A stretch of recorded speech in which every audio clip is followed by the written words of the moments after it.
Esse daqui eu achei que era ótimo, aí eu li, não é não.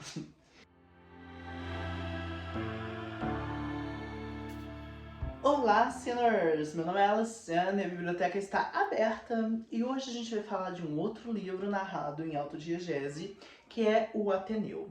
E por que eu trago a autodiegese de volta para cá? Porque a gente vai perceber como é importante que esse livro seja narrado pelo Sérgio. Então, o que é o Ateneu? O Ateneu é a história desse garoto, Sérgio, que vai para essa escola só de meninos e as experiências que ele tem dentro dessa escola. Um abandono da meninice, do cabelo comprido que o atrelava à mãe, para uma aproximação com a realidade daquele ambiente. E o que acontece? Havendo só homens dentro do Ateneu, as relações eram construídas entre um dominante e um dominado.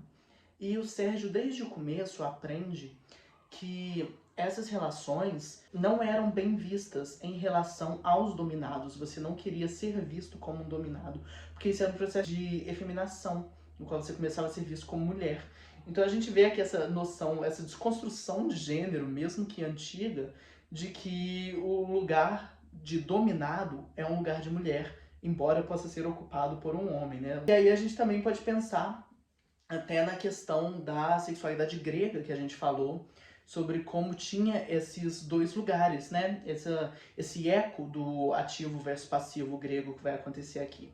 E você vai falar, mas isso tinha a ver com relação sexual? Então, não explicitamente, não no livro, mas isso aparece em alguns momentos. Mas vamos voltar aqui. O Ateneu, ele era governado pelo Aristarco, que era esse grande símbolo de chefe que se apresentava várias vezes como um rei. Os mais jovens tinham que beijar a mão dele, os mais velhos eram só um cumprimento.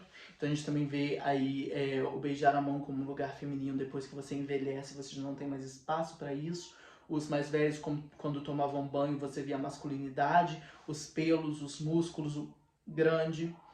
Então a gente tem toda essa construção de masculinidade acontecendo dentro do texto. E o Sérgio, ele vai se aproximar, né, se relacionar, embora isso nunca aconteça explicitamente na história, com três personagens: o Sanches, o Franco e o Alves.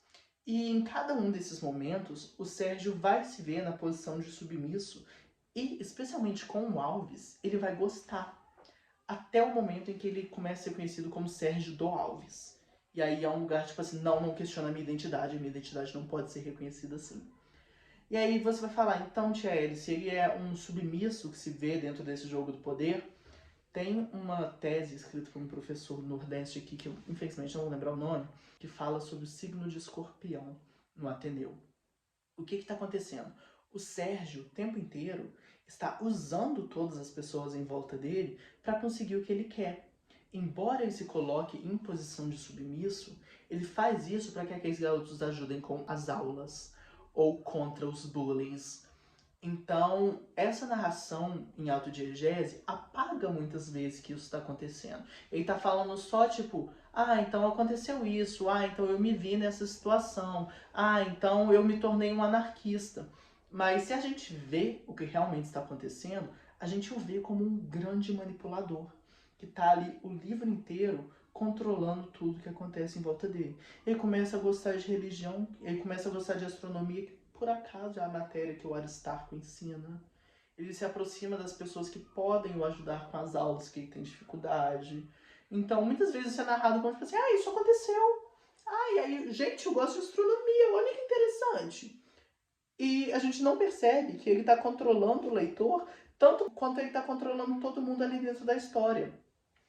Mas, para mim, a grande beleza do Ateneu está nessa discussão de masculinidades. A gente falou um pouquinho disso quando a gente falou de The Magic Toy Shop e de como a gente tem várias masculinidades possíveis além da normativa patriarcal. E a gente vê como o Sérgio brinca com essas possibilidades de modo a controlar suas relações e o que acontece em torno dele. A gente tem a destruição do Ateneu, como a destruição desse momento. É interessante que na fase em que é interessante ao Sérgio que o Ateneu deixe de existir, o Ateneu pega fogo.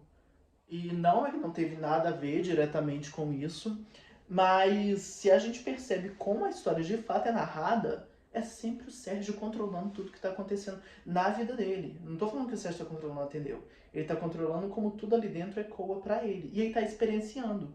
Às vezes ele toma decisões ruins, às vezes ele fica de castigo, às vezes ele faz coisas que ele sabe que vai dar errado, mas ele aprende. Ele vai e fala, fiz, tá, próximo.